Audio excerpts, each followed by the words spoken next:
routine mission in Mexico. We should have known better. Maybe you didn't get the message. This is my Mexico, amigos. Stay away. Nick, I didn't think it was possible to fuck up an Army of Two game. Like, this franchise is such an exploitative, nonsensical military frat boy wank job that it's like, the only reason that I come to this franchise is for the ridiculousness of two dudes in masks going around fist bumping each other after they shoot a bunch of guys in the face. Yeah, I mean, it feels like these are the 80s action movie games, like the stuff that would, pay a homage to Commando or Rambo or something. That's what I enjoyed about them. Exactly. Yeah. I kept thinking about the movie Commando when I was thinking about the previous games. I was just like, I can't remember hardly shit about what I wasn't playing it for the deep and engaging plot. We don't need to have a spoiler cast about the ending of the original two Army of Two games by any stretch of the imagination. But, they were fun. They were dumb, but they were likable, and they had a few elements in them that set them apart from other third-person generic military shooters. And the most specific thing that set them apart was the main characters, Rios and Salem. So it's with a mind blown out of the front of my skull that I wonder who made the executive decision to go, yeah, Rios and Salem, they're not the main characters in this game. Like, oh, hell no. I mean, they are in the game. You do see them and you talk to them a lot, but you have to play these other two characters who don't even have names. Yes. They're called Alpha and Bravo. Okay, well, let's, I don't want to cut you off, but what you do need to say, I just need to say, this is Army of Two, the Devil's Cartel, everybody. Sorry, okay. We get a little extended in those intros. But yeah, no, this is the latest game in the Army of Two franchise. This has been developed by Visceral Montreal and EA Montreal, but as I understand it, most of EA Montreal that developed the last two games have left, and Visceral Montreal is kind of a newer team, based on a few interviews that I saw. And this is the latest in this franchise, but it's like, I don't know, man. It's like they started taking this shit way too seriously, Nick. Like, I think it's just jinxed. I mean, I think any time you put Cartel on the name of your game, it's going to be shitty. Like Call of Juarez, the Cartel. Look what happened with that. So just note to future game developers, don't have the name Cartel on your box. It's like we as gamers, we will fight Koreans or Nazis or zombies or, PMC rogue outfits. We'll fight robots from the future. We'll fight racists in the sky, but we don't give a shit about killing a bunch of cartel dudes, most of which are dressed like they just, I don't know, like these guys don't look like military dudes. They're running at you in like track pants and a wife beater with a gold chain and some sunglasses. I mean, it was like, I felt like I was fighting a rap video, Nick. Yeah, I'm not interested in fighting Cypress Hill, God damn it. Throw me some enemies. I mean, later on in the game, obviously they changed to be a little bit more military oriented, but most of the time it's like, I know you guys are cartels and everything, but I mean, I've watched a lot of movies, and I thought that, that when you work for the cartels, you wear, like, suits, and you're a real, stone-faced kind of killer dude or whatever. Not like South Central thug life dudes, with shotguns.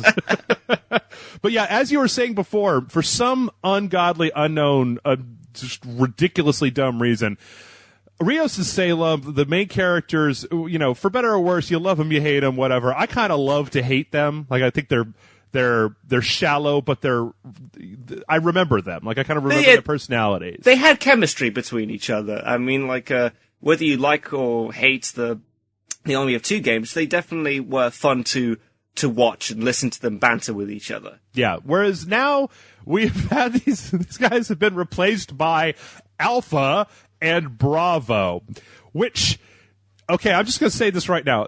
You call me nitpicking the new Army of Two game. This is really what you want to say. But, like, all of the other people in the trans world operations, get it? TWO. The organization, like, they all have their own names. Like, when they refer to them, they call, hey, this is Rios, Salem, Chewy, what's the other guy? Like, they all have individual names. Like, they're referring to them by, like, their last names, like you would normally do in kind of one of these military games. So apparently, we're playing as Jim Alpha and Frank Bravo, like those are their names? Bullshit, those are actually their real names. That is so coincidental that they join the army, man, you know. Well, with names like that, what else could they do?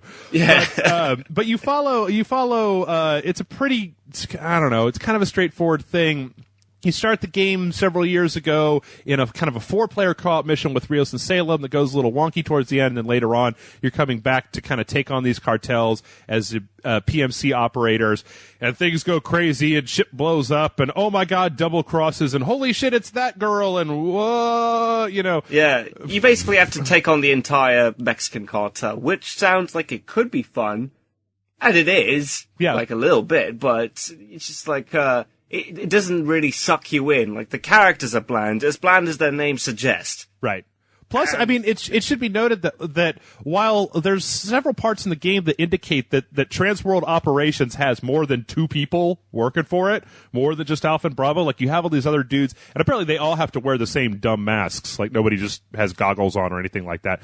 But they all wear these masks, they're all working for the same organization, but at the beginning of the game, like, those guys might as well be cannon fodder. There might as well be 1 billion of them for how quickly they get offed over the course of this game.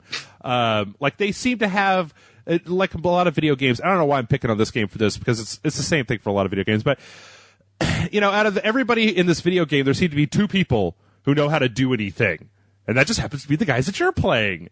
Like, I want DLC that lets me play as those other guys who got killed, because maybe they have last names, at least. And it would be a much shorter game, and we could review it quicker. That's right. But, I don't know, for the most part, like, there's a really dumb story twist in here. There's, like, 2 dumb story twists in here where you're just like, oh my god! I don't care. You're just like, huh? Oh, whatever, man. Okay. Yeah.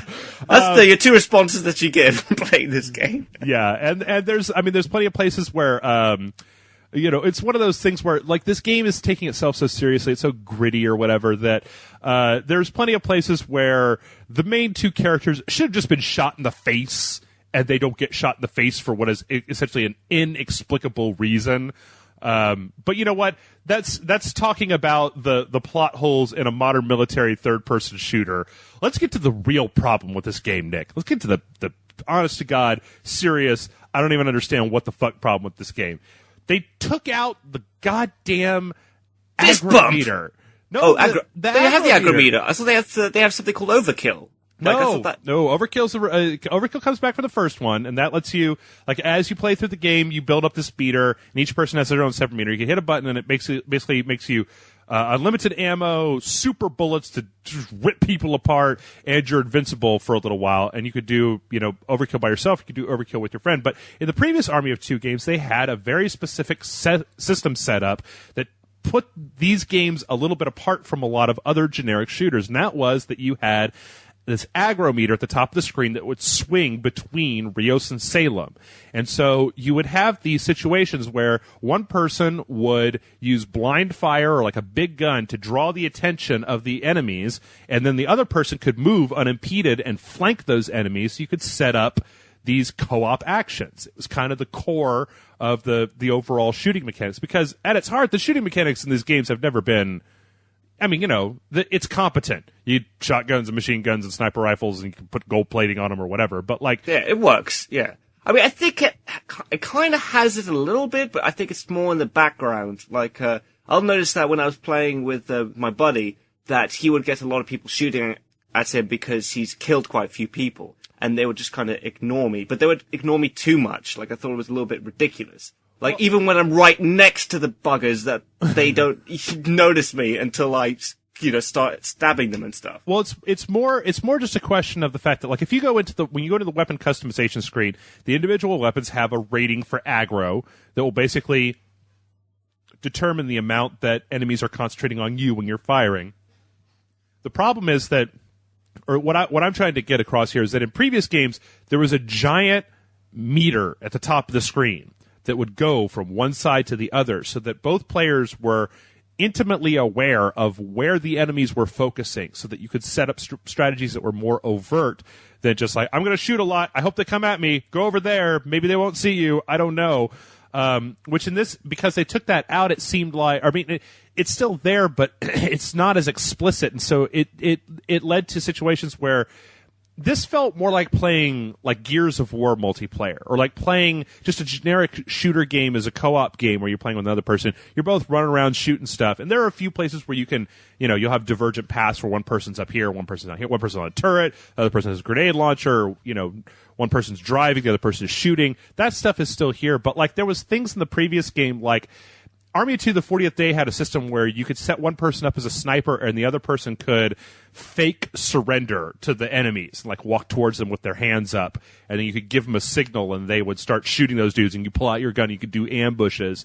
Like all that stuff, all of that very specific co-op stuff seems to either have been toned down or eliminated completely from the game, and I think that's a goddamn shame. Yeah, it is a goddamn shame. And it also seems like the enemies are a lot dumber in this game than they were in the previous two. Mm-hmm. Like, I remember a specific moment where I was down in some catacombs, and it's really dark in there, and you got your torch and your pistol, and you're looking down a corridor, and there's two guys walking ahead, and you're shining your fucking torch right behind them, illuminating the area, and they don't turn around. So you such that is just inexcusable, I think. That particular sequence had another thing that made me just go, like, it just smacked my head, where you're getting ready to go down to this dark catacomb, and there's a third person that's with your two players, and they hand you a pistol and say, you may need this. And I was like, I don't fucking need this. I've got guns that shoot fire bullets. I don't fucking need a pistol. But it turns out that neither Alpha nor Bravo, with all the kit and all the gear and all the bullshit they've got strapped all over them, neither one of them thought maybe we should bring a mag light. Like, maybe, I mean, that would have been a perfect example of a place where you could have had one person holding a flashlight with a pistol and the other person having, like, the machine gun. Or I guess, I mean, that's the way it was set up. But I don't know, man. It's just, I felt when I was playing through this game, I played a little bit of it co-op, I played some of it by myself, that, like, it never really felt like I was playing a cooperative game as much as the previous games did. Like, they took out that whole, there are places in the previous games where you'd have the back-to-back shooting where the two characters would go back to back, and you would basically get in this big circular arena where you could turn and shoot in two directions at the same time. Or like there were places in the previous games where you would have synchronized sniper shots. So you could be like taking out a guard, and you would hit a button, it would count down 3, 2, 1, and then boom, you both shoot at the same time. Pretty much all that stuff is gone here. And yeah, there's only a few set pieces which do include the previous co-op bits, like when one of you's on a helicopter shooting off a minigun and the other guy's on foot, or if one of you is driving a car and the other person is shooting. But these are so small in places where most of the time the only co-op thing you guys are doing is just breaching through doors. Yeah, I feel. Yeah, I mean, and it just, I mean, it's still there. Like, I don't want to say that none of that is left. It's just that was the focus of the other two games, it seemed like. The original Army 2 and Army 2 40th Day put a real heavy premium on working with the other character, that the two characters work together and they do it constantly. And here, they do it from time to time, but a lot of this just feels like a standard generic third-person action slog, with not a whole lot of variety to it. I mean, once, I found a gun that worked for me, and I tried a few other out, just kept moving back to it. I didn't feel a lot of need to switch between different weapons. They give you so much ammo and so many grenades that it's like you just use those without fail. And then if you start to get shot, you turn on your overdrive. It's kind of a cakewalk, especially on the normal difficulty level. Yeah, it was much harder in the previous games. Yeah. Although I'm also kind of annoyed that they got rid of the customization. I mean, that was one of the perks of the previous Army of Two games. Like, what's wrong? Why can't I have my diamond-encrusted bullets? Why can't I bling out my gun? That's what I want to do, man. Well, you can do that. The problem is that they lock a lot of that stuff up, is that the game has a leveling system, which is weird because there is no competitive multiplayer online. So this leveling system is purely for single-player unlocks, is that certain guns and certain attachments and whatever, stuff that I think, I don't remember this exactly, but I'm pretty sure that in most of the previous games, this stuff was mostly locked up by cash, by the amount of cash that you had. Whereas here, you earn a certain amount of cash for a little mission segment, and you can choose any time to go back and customize your character, your guns, or whatever. But, like, you have to be... Like, I played all the way to the end of the game. And by the end of the game, even replaying a couple of missions, I did not have the level to the point where you could actually buy the gold plating to put on your gun to make it look stupid and ridiculous like you do. I could buy all kinds of dumb masks, and I could customize all kinds of dumb tattoos on my dude's arm like that was the most important thing in the entire world, or have a biker jacket or one of a million different nondescript military outfits. But yeah, I mean, a lot of this just felt like, I don't know, it just felt superfluous. Like, I've read some quotes from the developers saying that they wanted, like, they took out the multiplayer aspect from the previous game in order to focus more on having a more customizable, deep and enriching single player experience. And I got news for you. You failed. That's bullcrap. Yeah, like, that didn't happen. Well, I mean, like, that's what was fun about it. Like, another thing I got a little bit of an issue is that when the game would pause every now and again to let you know how much you've unlocked, like how much you've experienced. Mm-hmm. But it does this every fucking 5 minutes. Yep.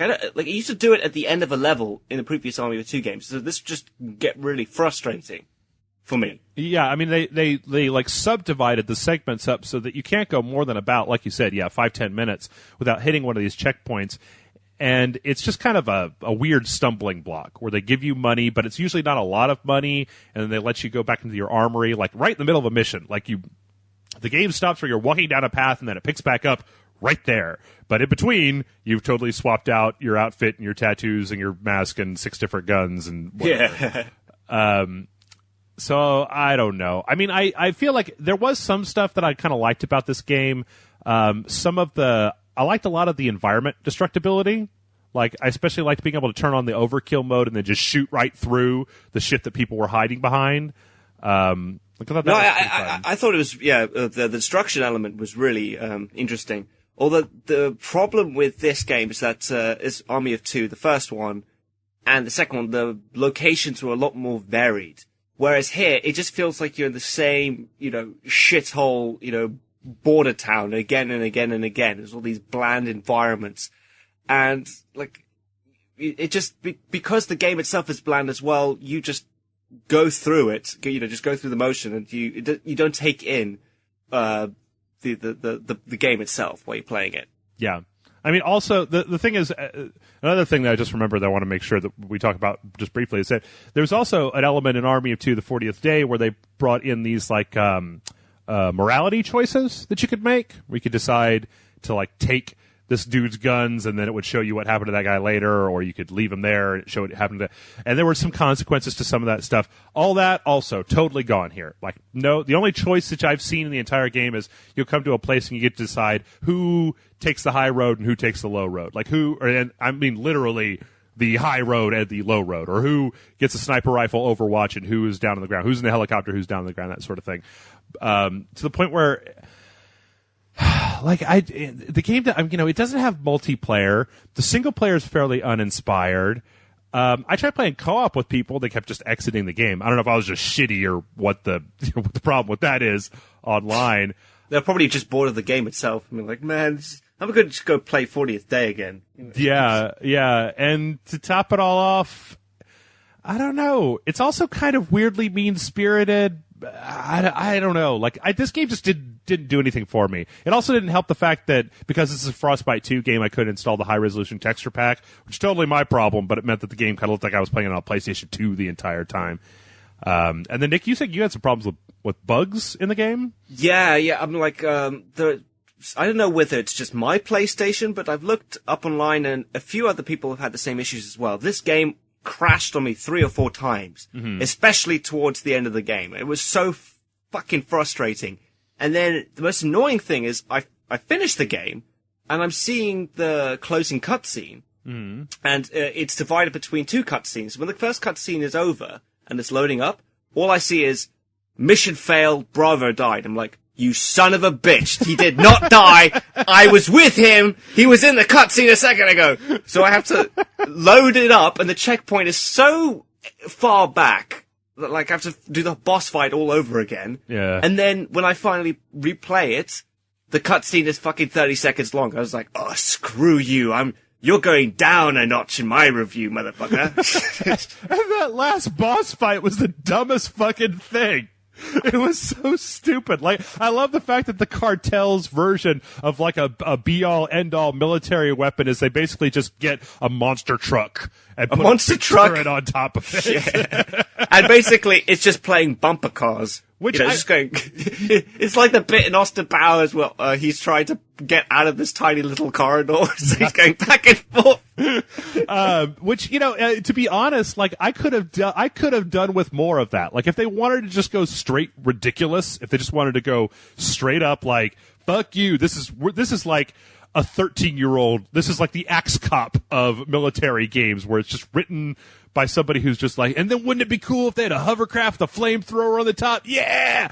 Like, I could have gone for that. But the thing is that the game sits in this middle ground between taking itself too seriously and sticking to the Army of Two kind of tongue-in-cheek bro mercenary thing, but it hews too far towards the realistic side to the point where it just kind of becomes but I can only say that particular phrase a number of times before I'm just repeating myself, which I already am. So I don't know, Nick, I want to give a rating here. Is there anything else about this game you feel like people may need to know? I mean, is there anything that you really enjoyed about the game? I mean, yeah, I mean, I'll be honest with you. I did enjoy, the game. I mean, like, I don't think it was amazing by any stretch of the imagination. I mean, by God, I can't even remember the other two Army of Two games. I don't think that they were that amazing. All I remember was just playing it with my brother or my buddies, and we're like, yeah, this is cool. And then putting it down and forgetting about it straight away. So it's just that this is a little bit worse than that. It's probably actually a lot more worse. I'm more annoyed by the fact that they got rid of Salem and Rios as the main characters, because that was the attraction in the previous Army of Two games. Them dumbing it down, getting rid of the elements that worked so well in the previous games. So, but it can be fun. I mean, like, are we going to give our ratings now? Oh, sure. I mean, it sounds like what you're saying is kind of the same thing that I've been trying to say, is that it's fun in a really generic third-person shooter kind of way. Like, you do still get to get behind cover, throw grenades, and shoot at dudes, and, unless your game is a terrible technical failure that is crashing every 10 minutes, there's a certain amount of fun to be had with that, no matter how poor your game is. It's just that everything that to me seems special about this game, that is the part that I was missing, was the part where it felt like, these two badasses against the world. But yeah, let's go ahead and give a rating. Yeah, I mean, I've played way worse games than this. Like, this sure. is, this was pretty fun. But I'm gonna have to give it a rental. If it hadn't crashed, if it hadn't did that bullshit ending thing, it might have been a low bargain bin. But yeah, I'm giving it a rental. I think this is like the perfect game if you're at your mate's house and you see this in his collection. You're like, hey, do you want to kill some time? Let's play this for an hour before we have to go off or something. So, yeah, I give it a high rental. Okay. I'm going to go with a regular old rental. I'm kind of mostly in agreement with you. Like, I feel that while the other Army of Two games I could recommend them somewhat based on the kind of, making some interesting choices as far as gameplay and the systems that were at work. This was just so uninspired. It was so just a by the numbers. I mean, this literally could have been any franchise. You take the masks off those dudes. This could have been a new Medal of Honor game. This could have been a Call of Duty spinoff. This could have been a Battlefield. Like, it's just modern military dudes in an armpit country with all kinds of wreckage and gangs fighting and things like that. It's a rental. I mean, like, there's no reason to play this. It's about 8 hours long, and after you get done with it, you're never going to fucking play it again. Hell no. I'm going to wait 8 months and bring it up on the email show, Nick, and I would say, tell me one thing about Alpha or Bravo from the Army of Two, the Devil's Car. You know what? Why wait? Nick, tell me one thing about Alpha or Bravo from the Devil's Cartel outside of one of them wants kids and the other one has a boat. That's what I thought. They make a few gay jokes with each other, which I'm not sure whether they're joking or not. But if you ask me the same question 3 months from now and be like, what's Army of Two Devil's Cartel? Like, I will be able to remember this game. Yeah. If I can't even remember the other Army of Two games, there's no way in hell I'm going to remember this. Shit, incoming!